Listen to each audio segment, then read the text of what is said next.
kahle impela uyezwakala baba. Okay, yeah. Ezakamuva sibuya esikhathini very difficult esingakaze sisibone. Khumbula ukuthi sinonyaka sisephalamende kodwa kukhona into ecishe yenzeka lena yokuthi sihlehlise ibudget akaze kwenzeke in the history of democracy in 30 years. Akakaze aphikiswe ungqongqoshe wezeyimali kunanoma yini esuke iphakamisile. Kuqale njengoba sekukhona uMK okukhomba khona ukuthi futhi okokuqala siba ne-black opposition eParliament in 30 years. Bekuhlale kuyiqembu labelungu eliphikisayo eParliament. Okusho ukuthi lento siyibiza nge-narrative noma isimomqondo noma ukukhuluma nokukhulumisa inkulumo zaseParliament, a narrative ehanjiswayo for 30 years ibihlukile kunale bihanjiswa belungu. Ngizoyichaza. Abelungu for 30 years uma bephikisa eParliament bebevikela imfuno zabo, bevikela amabhizinisi abo, bevikela ama-properties abo ngoba i-constitution isiboshwe ngendlela abayithandayo. Uma nithi nginamanga uhamba nofuna inkulumo ka the late F.W. de Klerk ithi ningakhathazeki ukuthi ukhongolose usethathe izintambo zombuso ngoba indlela i-constitution esiyikhande ngayo siyikhande ngendlela ukuthi ivikele impahla yomlungu. Lokho uchapter section 25 othi protection of the property of the minority. So for 30 years abelungu ke bavikela leyo mpahla ke leyo ukuthi kungathintwa umuntu.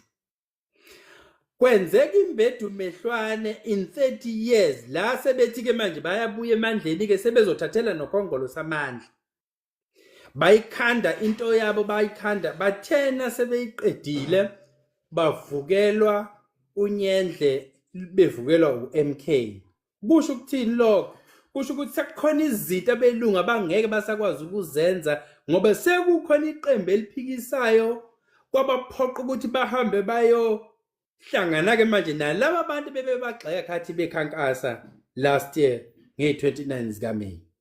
Sekumele bayohlala nokhongolose lona bathe ucorrupt, lona bathe akamuhle, lona bathe uyahluleka. Namhlanje sibona umbimbi olungajwayelekile omnyama nomhlophe behleli ndawonye, hayi ngoba bebuyiselana impahla ebabetshontshelene zona.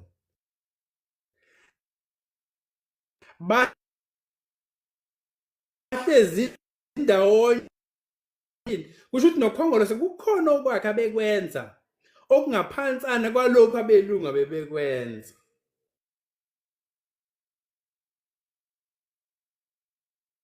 Losevikela lokho obukushuthekile iminyaka u30.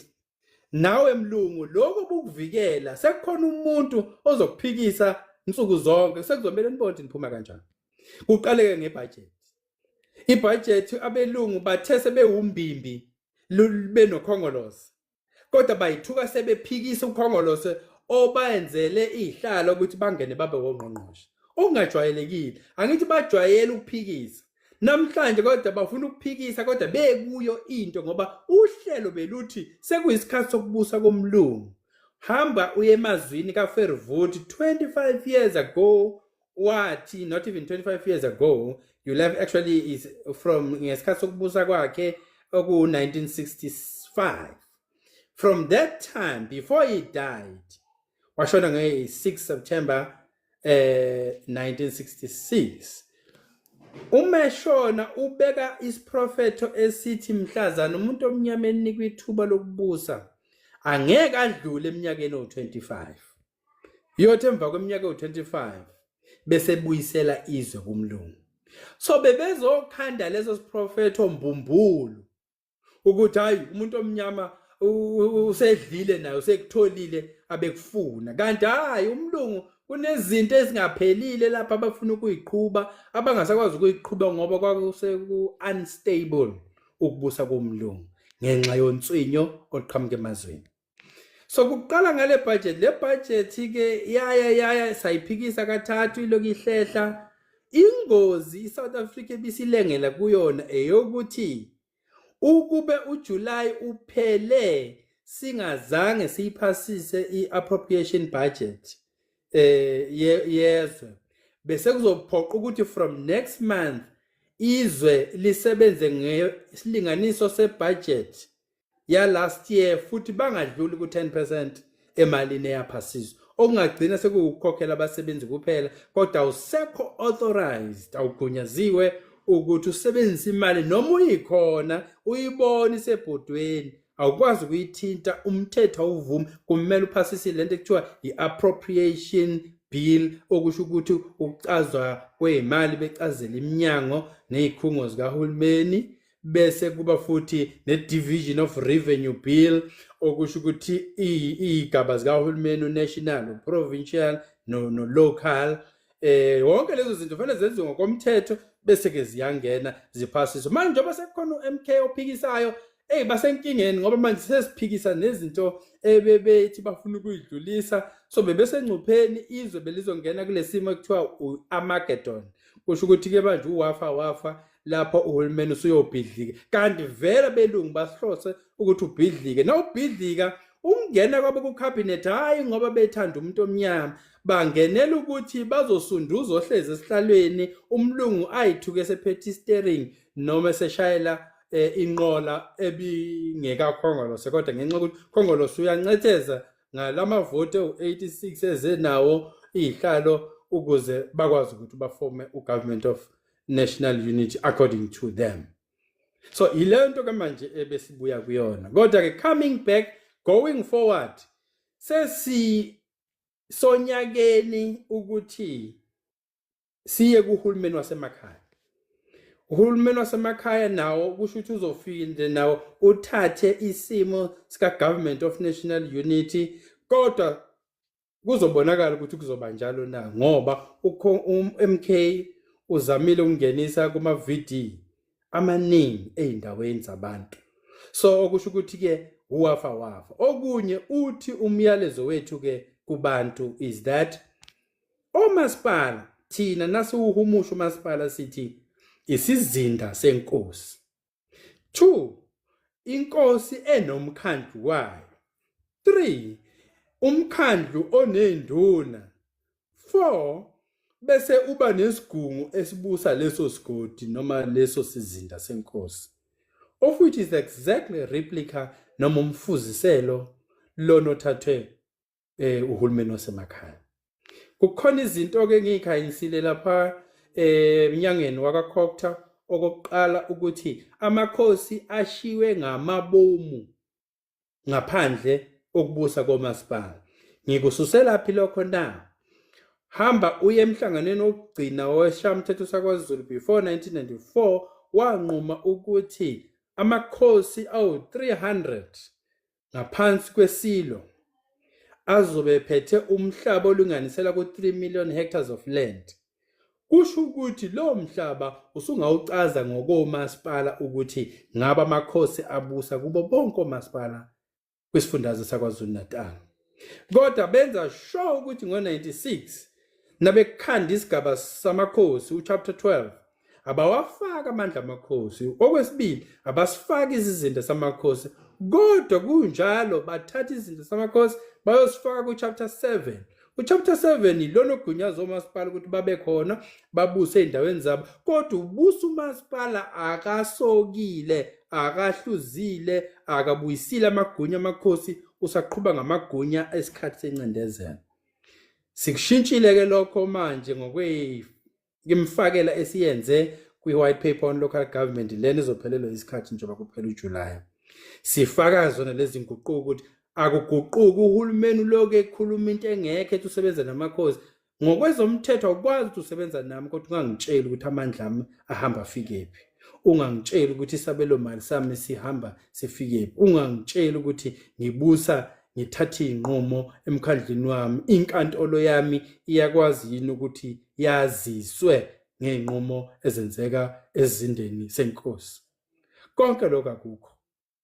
I-tribal court kuthiwa ingeni kwenkantolo yasentshonalanga bese kuthiwa izwe liphethwe ngokwenkantolo yasentshonalanga hayi ngokwenkantolo yenkosi. Ziningi izinto ke ezingalungiswanga kodwa kulokho kuthiwa hayi sebenza namakhosi besho ngomlomo.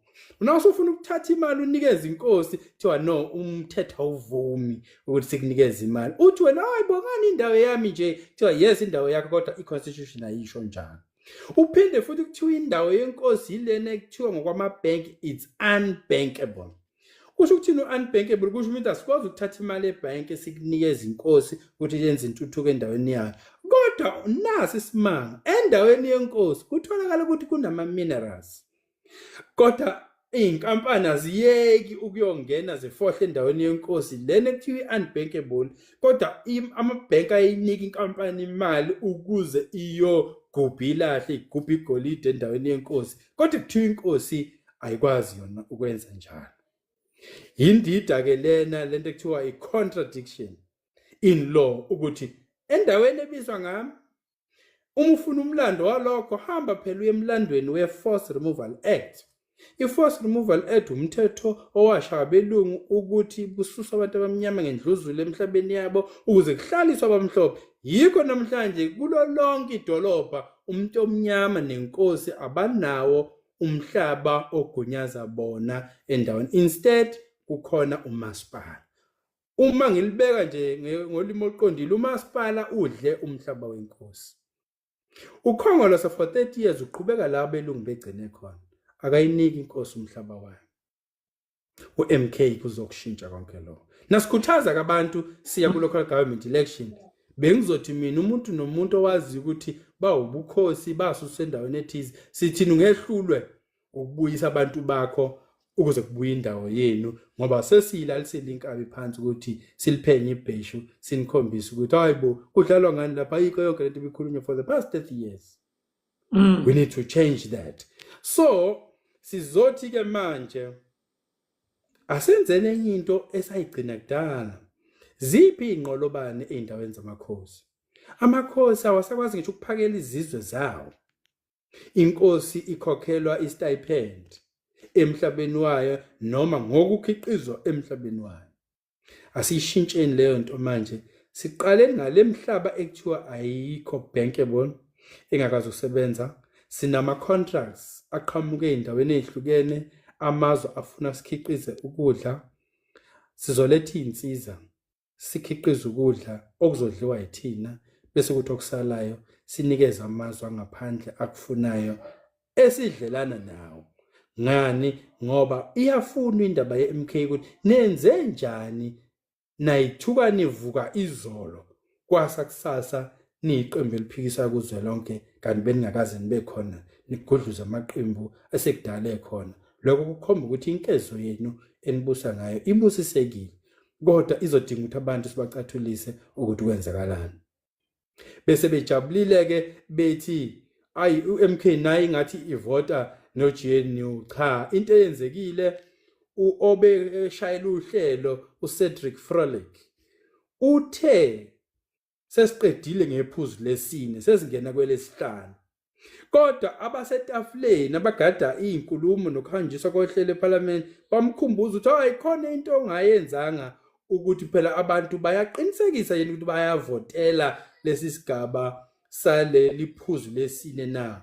Awuzange ukubizwe lokho uvela wathi sesiqedile wadlulela phambili. Umthetho kumele uhambise ngendlela. Uma ungahambisanga into yakhe ayipheleli.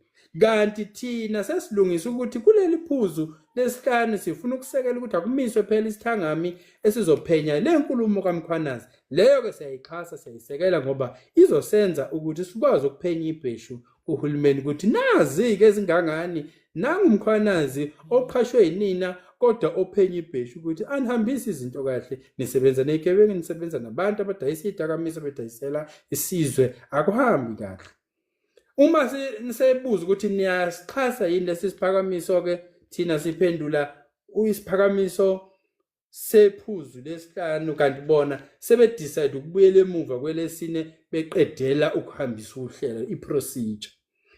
Kuze bayibuze kabili kuse kubonakala ukuthi hayi ngathi asikhuluma into efanayo.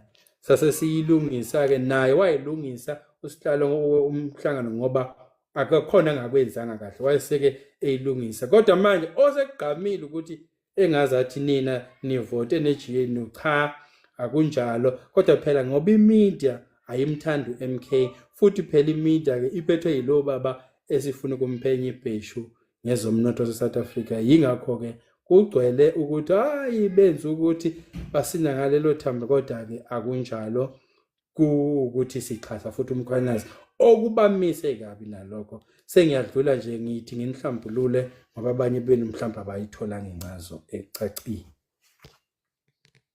Wakutheni baba lapha? Okay. Ngoba umkhonto uyasebenza yabonakala. No, nansi indaba. Lapha nabesiye kulento ekuthiwa i-parliamentary oversight. Kusho ukuthi ukuhambela izifundazwe sibuke nje isimo sokusebenza komasipala ukuthi baphatheke kahle bese sibuka phela nokwamakhosi. Lapha ya eFree State kunembedu mehlwana. Omasipala ababalela ku24 ba dysfunctional kusho ukuthi abasebenzi kahle.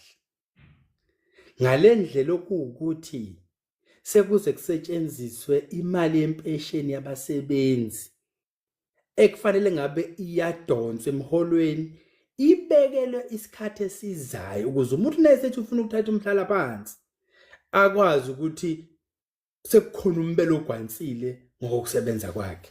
Into esifike sayithola lapha sithola ukuthi hayi sekusetshenziswa yona imali yabasebenzi iphinde ibhubhudlwe ekuhambiseni izinhlelo zikahulumeni nazo ukuthi naseyihanjiswa kunalento ekuthiwa ke ishuthi isiqaqambithi sabantu bamabhizinisi lapho ke sengifaka abamhlophe ngoba angiwabona amabhizinisi wabantu abamnyama kuyiwona aphakela insiza kusebenza omasipala ezweni laseSouth Africa. Abantu abanamabhizinisi abelungu kodwa into abayenzayo bafike banikeze ukhomo bathi khomo thatha nayo impahla uhambe uyofaka isicelo sokuthi wena unama yellow machine imishini engakhanda imigwaqo bese sokwenza ngazathi lezi zinto ezakho ukuze kubonakala ukuthi umuntu omnyama uyasebenza. Sithi thina sinikeza umuntu omnyama kanti sinikeza umlungu.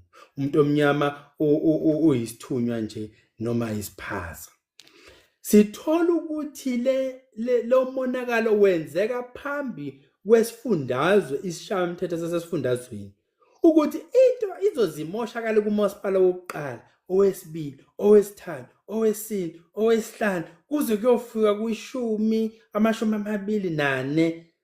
wenzani uhulumeni wesifundazwe kuzo sonke lesi sikhathi thola ukuthi khona into errong.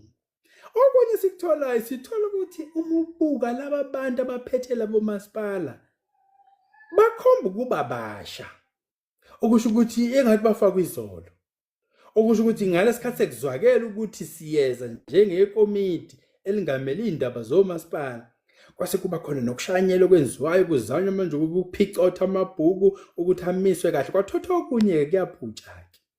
Uma ke uzokhuluma lapha esithangamini kufanele ukhulume iqiniso ngoba nawuqamba amanga ufana nomuntu odelele iParliament wathi ufungile kodwa ukhuluma okungasikho. Kwabaphoqa ukuthi ke bakhuluma amaqiniso.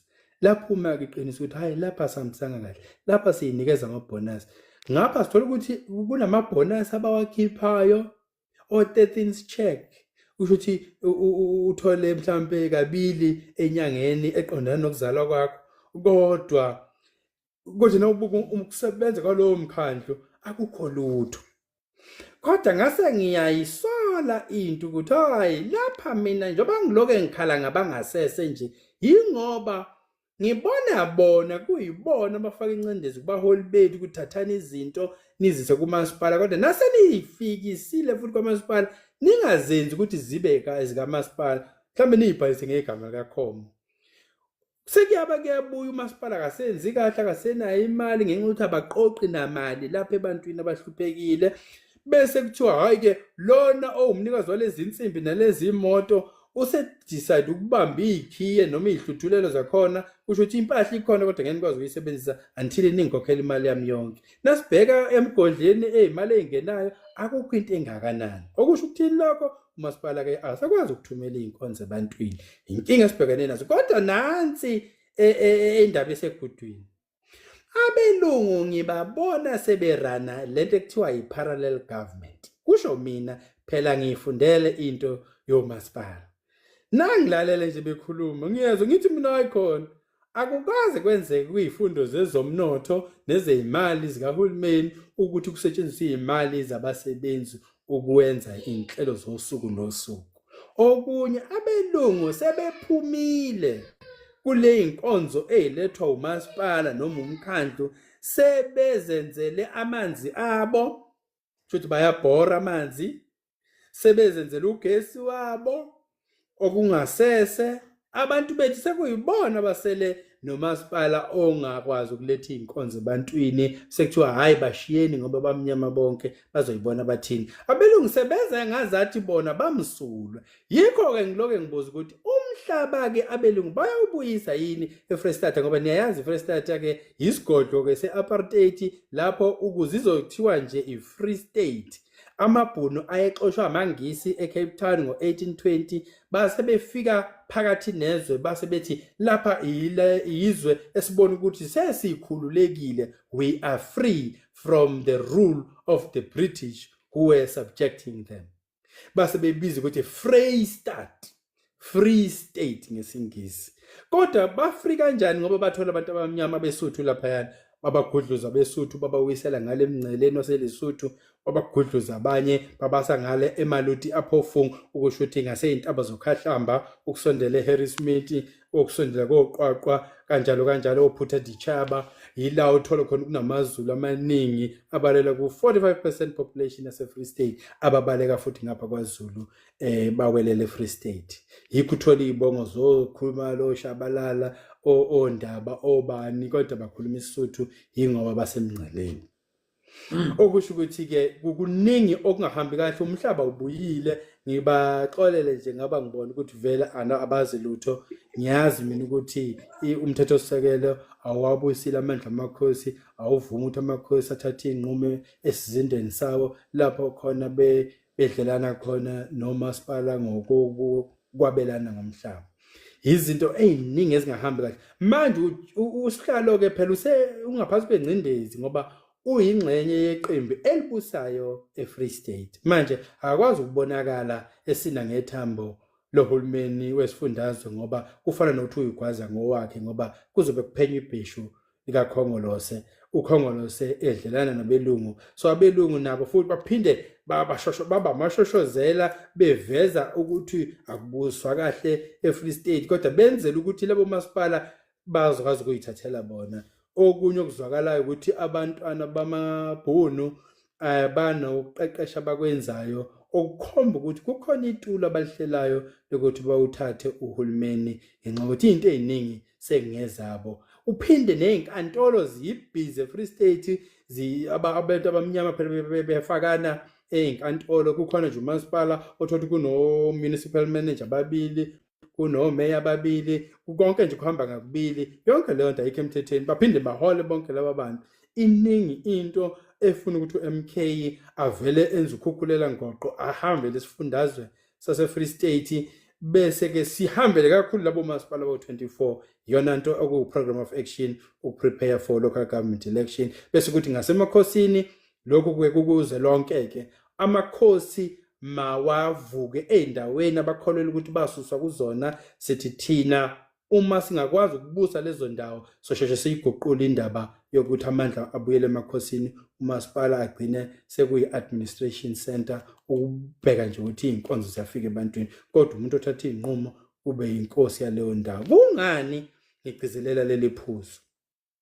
Ngokwe-report yakwaLand lena ka-1905 iveza izizwe njengalokhu sasingakhona ngaphambi kokufika kwabelungu. Lokhu akusikho ukubandlulula abantu kodwa lokhu kuzosheshe kwenze abantu abamnyama sikwazi ukubaqoqela emhlabeni yangakubo okunencwadi yefa yaleso sizwe. Kulula ke ukubumba isizwe, kulula kwaba umhlaba wabela abomndeni wesizwe sangakini ngoba asikho isizwe singenayo into. Nalaba abangaveli siyabazi ukuthi bavela kusiphi isizwe. Nasesiqoqa ke sesithi ke mlungu ni 8% anikwazi ukubusa abantu abawu 92%.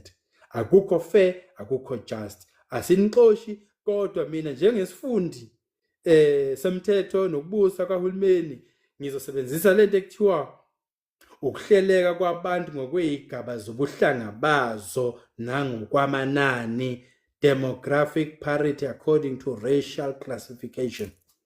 Kusho ukuthi abakwaKhomo babehlala la bayisizwe singaka, asibuke ukuthi umlungu uphethe okungakanani. Uthi umlungu uphethe 92% womhlaba, abakwaKhomo baphethe 8%.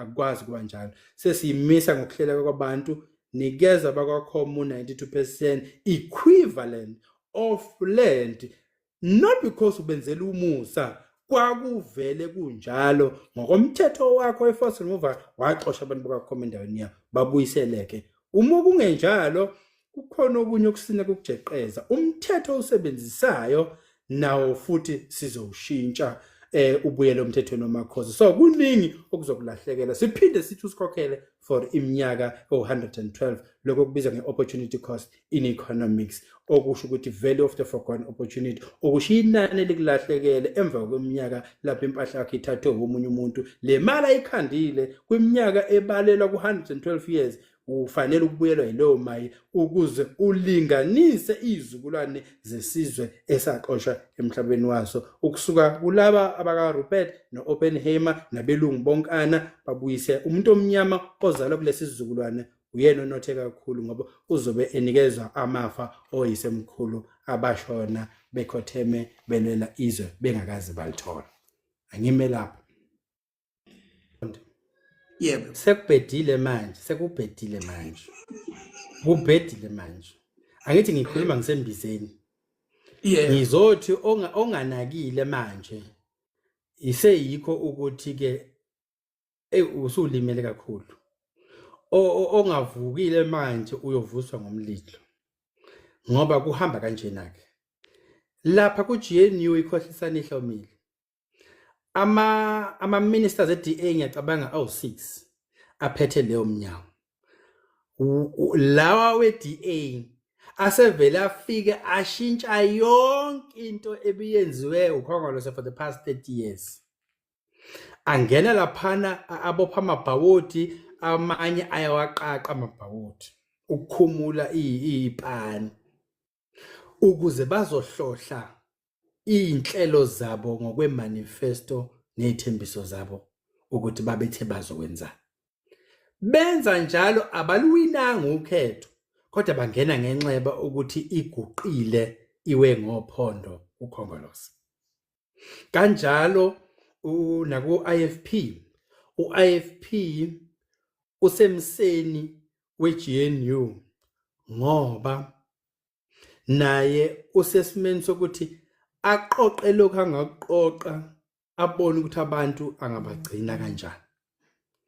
Kodwa wafa bonke abantu bakuGNU nomunye usebenzele ekhaya ekuthenini adle nomndeni wakhe aphile noma adle neqembu lakhe baphile ukuzama ukubuyela ebantwini. Mangisho ke ngokwezombusazwe, the optics of politics. Bonke abakuGNU sebedilute noma badunge umlayezo ebebezowusa ebantwini ukuthi nizothini ke ebantwini njengoba siya kuhulumeni wasekhaya. Nizothi umlungu right, nizothi umlungu akaqhubeke asicindezele, nizothi umlungu akaqhubeke umlungu uvele uncinca amafutha ucindezele thina sonke. Selimnikeza lento ekuthiwa ama-executive powers ayoshintsha upublic works. Upublic works uphethe ama-state asset, okusho ukuthi izakhiwo zikahulumeni, uphethe ama-properties kahulumeni, okusho ukuthi yonke iminyango iphakelwa upublic works ngokweyikhungo izakhiwo lapho behlezi khona. Seninikeza umlungu weDA ukuthi aphathe lo mnyango. Bese uthatha umnyango very senior according to public management, umnyango ophezulu ophethe indaba zabantu, uHome Affairs, unikeze umlungu. Anginikhombe ingozi ekhona njengamanje. Lo mlungu njengoba lapha kwaHome Affairs usehambe waphasisa into yecala elifakwe yiDA elithi abelungu abahamba ngo-94 beye phesheya ngoba bebona sekuzobusa umuntu omnyama ukuthi izwe lizohohloka.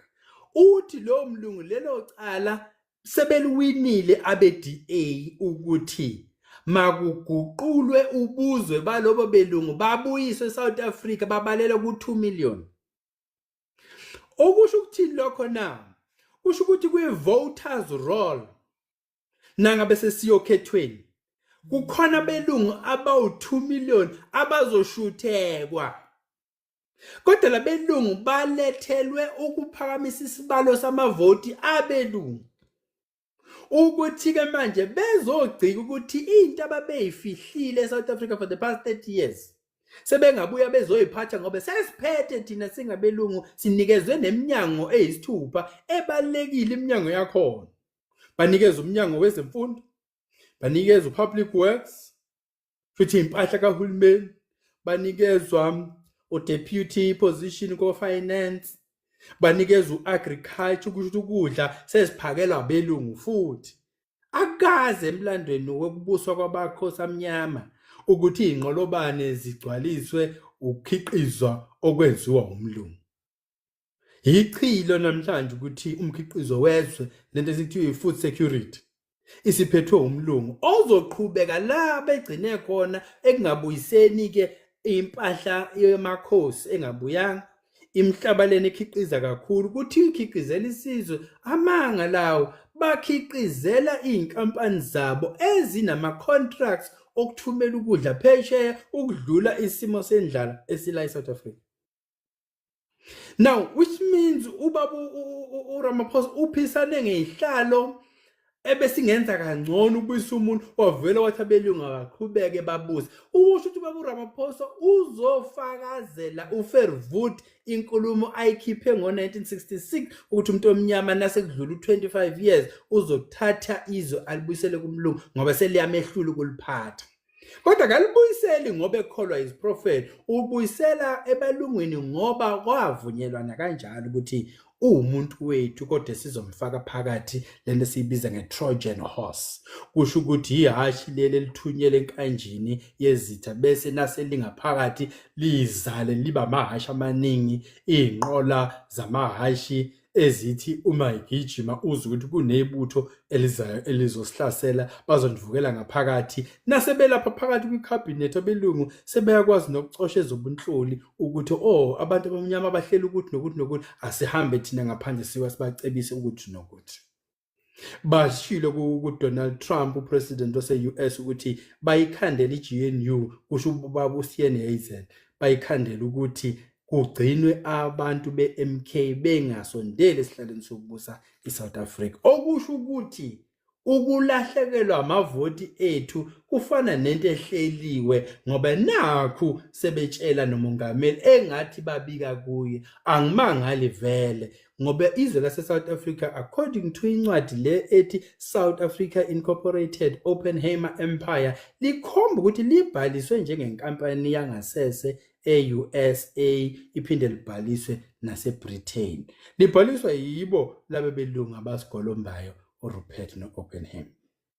Okusho ukuthi-ke siphethwe yibona. Ukusukela ngo-1988 waye-owna yonke into ehamba nenyakazayo eSouth Africa Oppenheimer. 35 years later kusesenjalo akushintshe lutho. Yizo ukhongolose ethi ubebusa for 30 years. Kodwa umnotho akakaza unyaze ngoba kuyizinto esavumelana ngazo ukuthi nako kuzolahlekela abantu abamnyama uma bethatha izihlalo eParliament bazolahlekelwa yilokho nalokho. Ngingahamba ngize ngisole nento yokusha kweParliament. Ukusha kweParliament bekushiswa imiqulu thizeni eveza ukuthi kwavunyelana ngani ngaphambi kokhetho lokuqala ko-1994. Sebesola indoda eyilalela estradini kuthiwa yephethe oDalmede iphethe yini umentshisi ongakanani ongashisa iParliament elingangaleliyana. Amakhamera ayekuphi, amaphoyisa ayekuphi ngoba iParliament is a nodal key point, which means indawo efanele ihlale iqashiwe, kodwa ngalelo langa kwakulela amaphoyisa, kwalela amasotsha, kwalala ezobunhloli, kwalala wonke umuntu, kwacinywa amakhamera. Hawu lasho iPhalamende ukuthi indoda elele ehlala ibonakalile lapha estradini. Nizoyikholwa leyo nto ngoba phela ninjena nina, kodwa nje into nje engazwakali.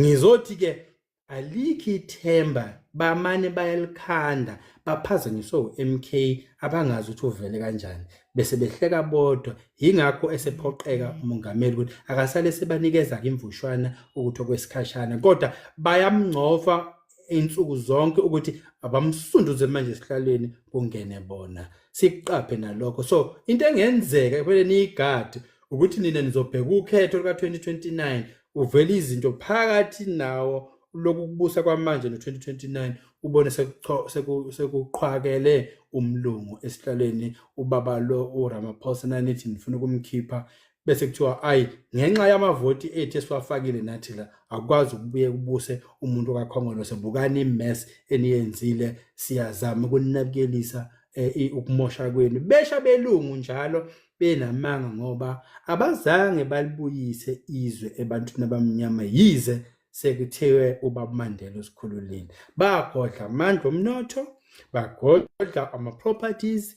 Nginabo ufakazi kungqongqoshe wokuqala wayephethe uPublic Works owakhala ngokuthi kwalahleka i-asset register of the state. Sayibona leyo asset register sivumbuka ngabelungu. Wonke umlungu se-own isakhiwo sikahulumeni, wonke umlungu se-owner amaplaza, wonke umlungu senesiqiwi, wonke umlungu senento. Kanti lento ngokwezombuso, wezomnotho, yile nto ekuthiwa ama-factors of production. Usho ukuthi umlungu unayo into yokuhweba, umlungu unayo into angahweba ngayo kuhulumeni wabantu abamnyama, ajike acebe njengoba ecebile eminyakeni ewu-30 after kubuse umuntu omnyama. Umuntu omnyama wavela waba uphuya wasemshwazi.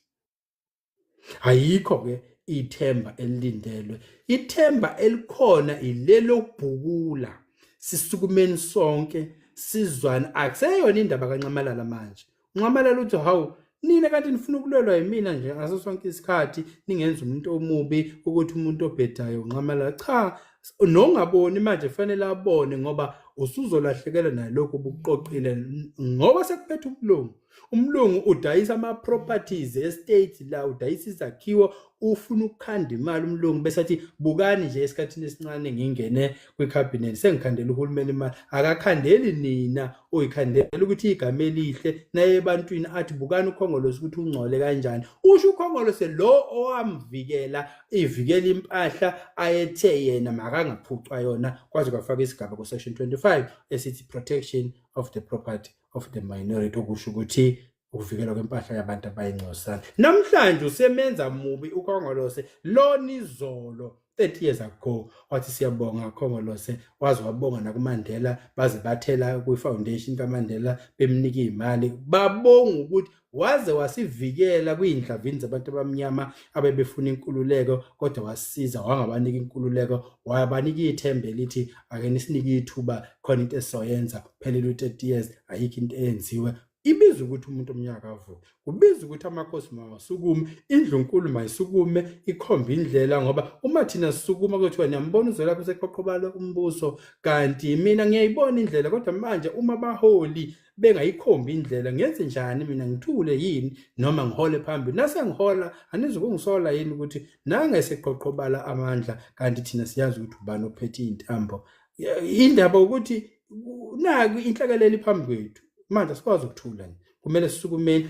Iy'nhlaka zamakhosi isikhathi sabo manje. Imali ekumele siyi-charge uRupert no-Oppenheimer iminyaka, nohulumeni wase-England, konke abasenze khona kuyabalwa, siyakubala lento esiyibiza nge-opportunity cost, mabakhokhe ibuye into.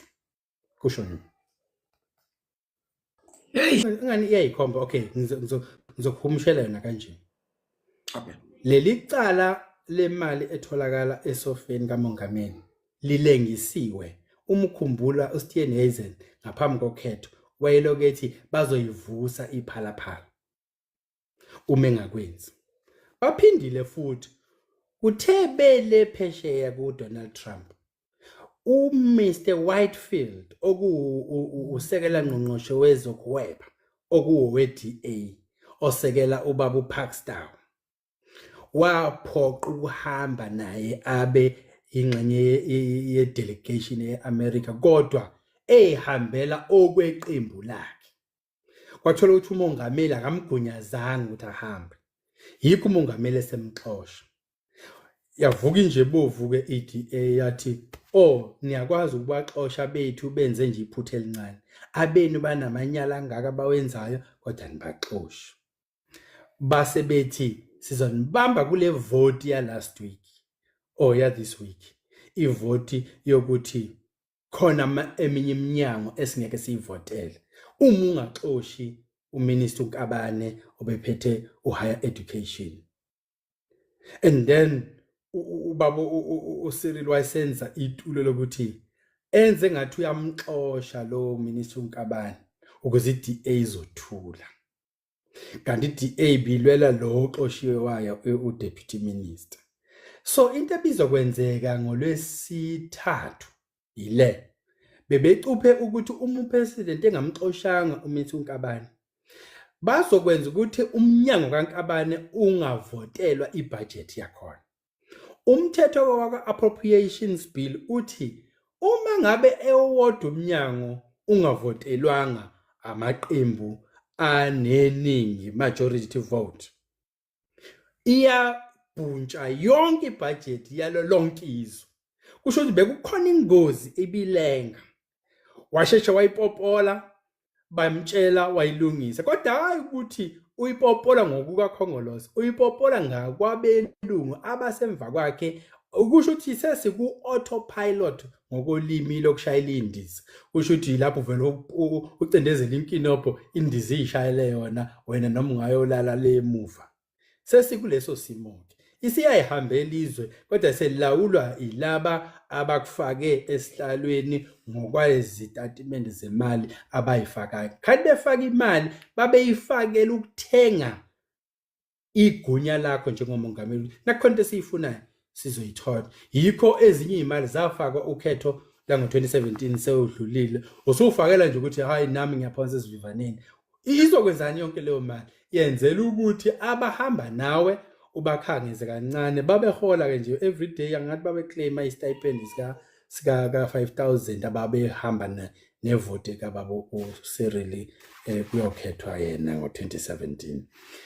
So lento-ke ezobunhloli eniyishoyo isekupossible ngoba uma engafuni ukusuka esihlalweni bazophinde bamenze lento abamenze yona ukuthi xosha lo nongomxoshi sokwenza ukuthi. So umthetho-ke mubi lapho ngoba lo mthetho uphethe ilona okuwumthetho wabelungu. So bayawazi la ozohamba uhambe ukuvale khona. Yiko kuphuthuma ukuthi indlu emnyama mayihlome, indlu emnyama mayibe nekhaya. Nakho sebekwenzile okunye baphinde bathi niyavuma yini ukuthi uMK yaqhubeka abuse ngale ndlela yakhe engahlelekile engenayo inhlaka engayanga ngengqongqotheleni ukukhetha ubuholi.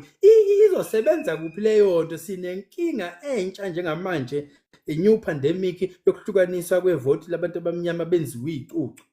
Yikho njalo ukungasebenzi kwale system yabelungu. So uma ungakaluzwa ulimi lokushintsha nokuguqula indlela yokubusa uyibuyisele emakhosini, yingoba umlungu indlela yamakhosi akayiqondi ngoba ayizukumfaka ngoba sizobe sisebenza ngokwe-1905 Native Tribes of Transvaal document, Native Tribes of Natal, Native Tribe of Cape Colony. La umlungu waqopha umlando othi izizwe zayihlala kula madolobha kodwa yena umlungu wayengekho kuleyo mqulu. Siwuphethe leyo mqulu. So nasikhuluma nani sizobe sikhuluma ukuthi abakakhomu babehlala la, abakamthetho babehlala la, abakwabani yini sisebenzise lolo hlela. Angithi sifuna ukuthi isikhahlela inja ukuze kuvele umnikazi. Nasi nikhomba ukuthi izwe lakini liphethwe ubani. Sesizoya kulelo dolobha uzothola ukuthi umlungu uthizeni uphethe izwe kanti lelo lizwe linegama nesibongo sesizwe nesizwana sakini. Njengoba wena ungenamhlaba, njengoba uthenga ama-property, uthenga izindlu, uthenga ama-flat, uthenga emlungwini, umlungu owathatha umhlaba ephuca omkhulu bakho, wena usukhokha indodla uthi usu-landlord. Akukho ukuthi u-landlord la, onjani u-landlord onumuzi kodwa onumuzi emhlabeni wokhokho bakhe? Kusho ukuthi uyisithutha ukhokhela into yakini. Ambo ayikhonkoti. Bonke laba balapha ku-GNU lukhona uhla ekumele sinikeze lona le mali abayinikiwe ukukhankasela ukhetho. Banikelwana imali na wenzela ukuthi uma senenza inqumo ngemithetho nama-policies enwashaya ePhalamende nizokwenza okufunwa ongxowankulu abaphethe umnotho waseSouth Africa. Yize ukuwena inhloko yeqembu kodwa uyakhumbula ukuthi imali yokhankaso uyithathe kubani. Lo muntu othathe kuyo-ke uthenge igunya nephimbo lakho lokukhuluma ePhalamende. Awukezi ukukhuluma-ke okungasiko, sizoliphenya ibheshu ukuthi wena waxhaswa yithina, sikuchasela ukuthi hamba uphakamise iy'miso nemithetho ekanje. Bese kuthi la besinabo-ke ePhalamende, noma ungabakhulumisa bayadla ngithi. Kubo sekuyisinkwa lesi. Uma ebuka ukhomu ongaphandle bese ebuka wena ongaphakathi, ubuka ukuthi kunesinkwa esingena ngensebenzo yami engiyenza lapha. Uma ngizokwenza lento esho ukhomu kuzolamba mina nomndeni wami. Okungcono mina nendlu yami masiqhubeke sidle as long as umlungu esabusa. Bese kuthi umlungu nayesethi-ke manje sengiyalifuna izwe-ke buyisani futhi bazolibuyisela bona yibo bonke labo be-GNU. UNembeza banawo oyilowo ukuthi siyayibona into ekhulunywa ukhomo kodwa ngeke silale sidle leyo nto. Okusho ukuthi isilambe manje siswini.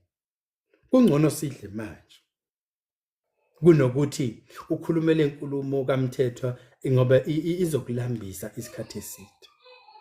Kodwa kubuhlungu ukuthi amakhosi oSgananda, oBhambatha kaMancinza bancamela ukufa.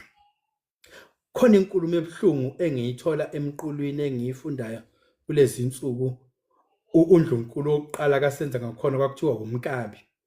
uMkabi unkosikazi wokuqala owaphila esikhathini sikasenza ngakhona waze kwafika isikhathi sika King Cetshwayo.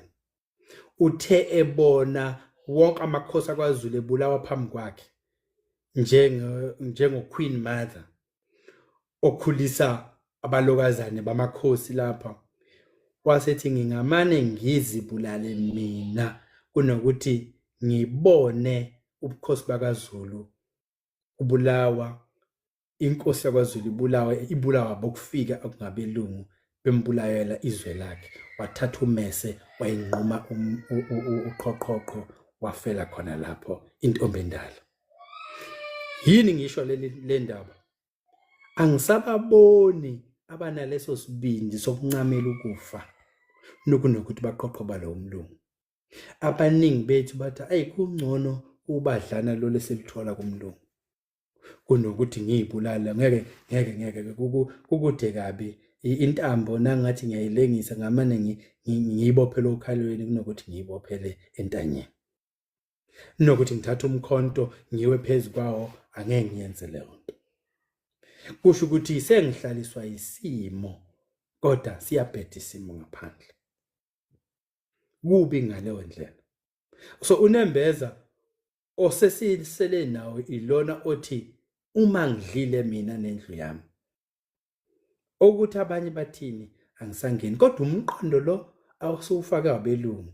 Bawusho lo mqondo ngo-1835 ngezisekelo zikaFebruary uLord Macaulay ethi uma sifuna ukuguqula laba bantu sibacindezele asishintshe ezikamoya zabo, sishintshe namasiko abo, sibashintshe ne-education system, sibanikeze amangisi. Uma sebeshintshile sebefana namangisi bazobe sebelungela ukucindezelwa amangisi.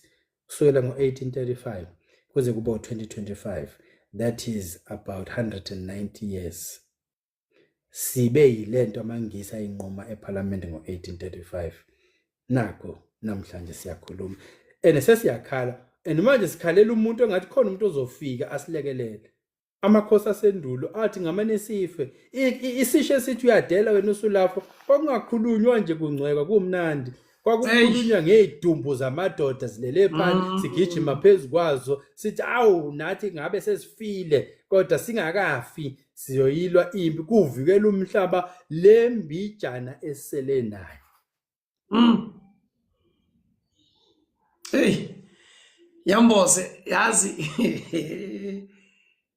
kuthini Nyamboze ukuphawula kwakho? Nansi imayibuye iqhamuka isithubeni nayo izophazamisa. Siyabona ukuthi ifuna ukudukisa abaningi bethu. Lento yokuthi sihlangane yona ifuna ukusihlakaza. Kuthini ukuphawula kwakho ngayo baba ngokubuka nje kwakho?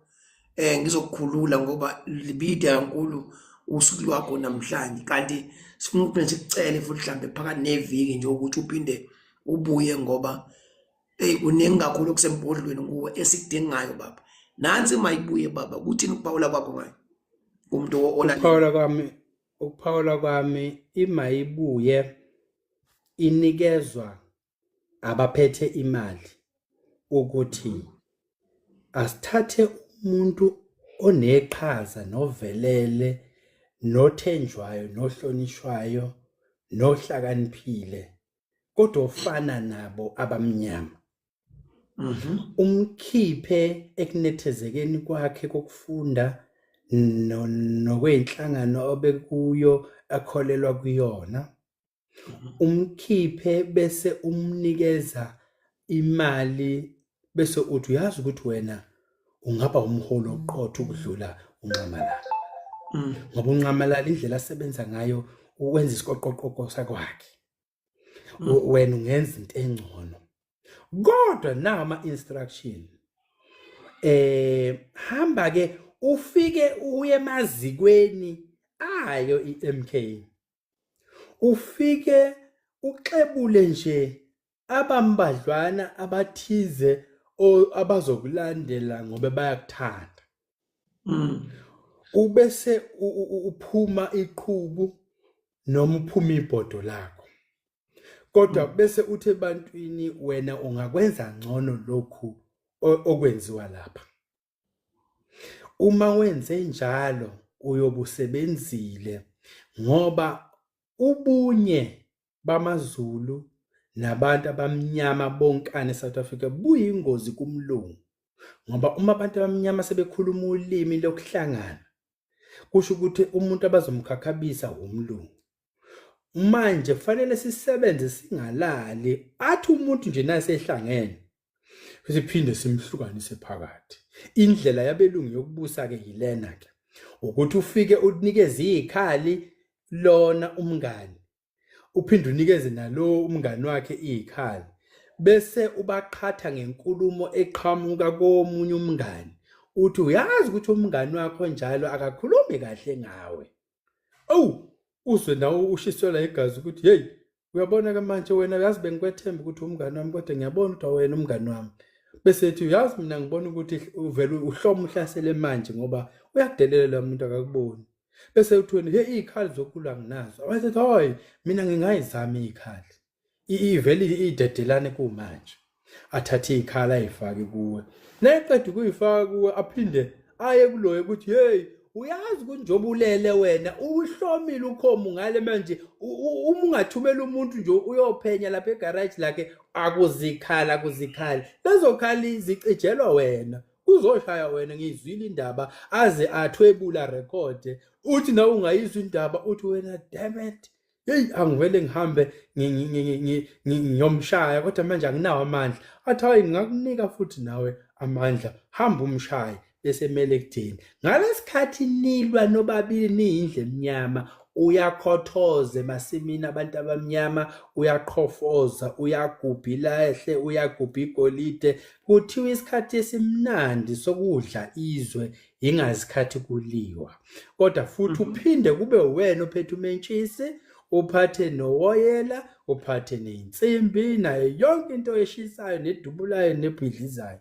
ubanike bobabili bavithizane bayothi nase bephonsa neweni akekho omunye oyotshela omunye abanyeke uquqaba luzobe libona ukuthi lishonaphi bazobe bethutha bethwala imithwalo beya endaweni zokuphepha njengoba babona abase-Afrika begcwele eSouth Africa kuqalwe impi ezweni labo kodwa na usuyihlola impi umlungu wenza ngathi akekho kanti uyena oyiphakayo uyiphaka uhlezi ehhovisi elishaya umoya phesheya lapho okungandizi ngisho impukane yokungcola neyobuthakathi kubulalana lapha ukuze bese ephinde ethatha ikamera ekhanyisa lapha abantu abamnyama belwa khona bethi awubheke laba bashaya laba khathi belwa bathi ibambe ngakho. So into kaMayibuye izothi qhatha abathanda uMK baqhathe nababethanda iMK asebethi bayiMayibuye bese ke uwenza ukuthi bakhuluma uthatha indaba ezisuka ngapha uzise ngapha uthathe ezangapha uyishonsele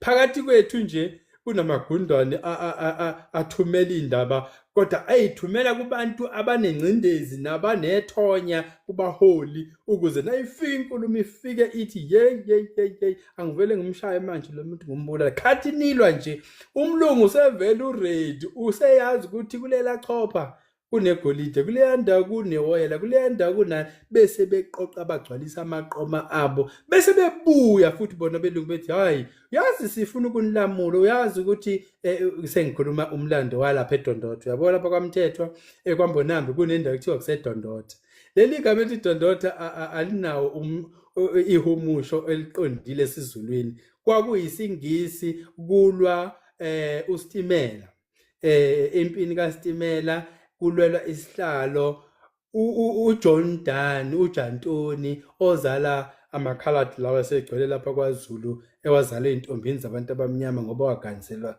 izintombi ezimnyama ewumlungu naye ethu wenza njengalokhu amakhosi enesithembu wayesethi uyabalamula kodwa isiZulu ke singekho kahle wayesethi hey you brother don't do that meaning umfowenu lona musukumshaya abakaMthethwa ngalezo sikhathi bayezwa ukuthi uyakwetiza umlungu kodwa bamuzwa kahle indlunkulu nekhohlo bese ke ethi omunye komunye uthini uthi Dondotha kwathiwa igama lendawo ke le siwa kuseDondotha konke kuthiwa don't do that don't kill your brother njengamanje uMayibuye noMK into efanayo nento yaseDondotha umfo beshayana kodwa bashayelana into engekho betshelwe ophethe imali ukuthi hamba omosha kodwa lokhu kumosha umlungu uzivikela yena ngokuthi abe nabantu abamnyama abazohamba naye kodwa ukuthi abhidlize into yomuntu omnyama ubumbano lomuntu omnyama luyi-threat kumlungu so ukuze uphephe hamba obhidliza uma kubiza ukuthi ufake imali ukuthi babulalane bashayane babhidlizane akube njalo kanti besithe akunciphe amaqembu amaningi abantu abamnyama umlungu ngale ufaka imali esikhwameni athi hamba ovula iqembu umuhle kakhulu into enamandla ungamangali uthola ukuthi vele konke sekubhalisiwe kodwa isizathu sizodoba esizibeni esisodwa sizodoba umuntu omnyama hayi ukuthi siyamlungisa senzela ukuthi umlungu akwazi ukuningena phakathi afika athi MK mina yazi ngiyanisupport kodwa phinda athi kuMayibuye yazi mina ngiyanisupport kanti kusho indoda eyodwa bese ke enibambela half clash athi wena ungahlangani nalo wena ungahlangani nalo mana ngapha wena ume ngapha mina njengomlungu ngizonihamba phakathi kanti nanihamba phakathi udukisa nenkulumo kwakunjalo impi yama-French neyamangisi ubakwa Rothschild laba sebeqoqobela umnotho womhlaba wonke bathumela umlayezo ongamanga othi yahlula impi yaseNgilandi esho kwabaseNgilandi kanti ucuthele ukuthi ama-stock market azocollapse amashare adayise izabelo zidayiswe ngamanani aphansi kanti yena useready ukukhongozela omuntu othi uyadayisa ngoba impi yaseNgilandi yahlula nasekubuya igama lethi yayihlula impi yaseNgilandi kuhlula ama-French sekulady wonke umuntu udayisile ama-asset akhe wadayisa ngamanani aphansi nalithi gwiqi useyavuka uRothschild sekuyena ophethe i-Reserve Bank yase-England usephethe i-Reserve Bank yase-France usephethe i-Reserve Bank yase-America usephethe i-Reserve Bank yase-Italy kanjalo waphatha lonke izwe ngoba inkulumo yakhe yathini anginandaba ukuthi ubani ophethe izwe engikwazi ukuthi olphethe ngizomlawula wenza lokho njengamanje siphethwe uye sonke yilento ke engingayisho ngoMayibuye noMK. Yo, Nyamboze, yazi sidla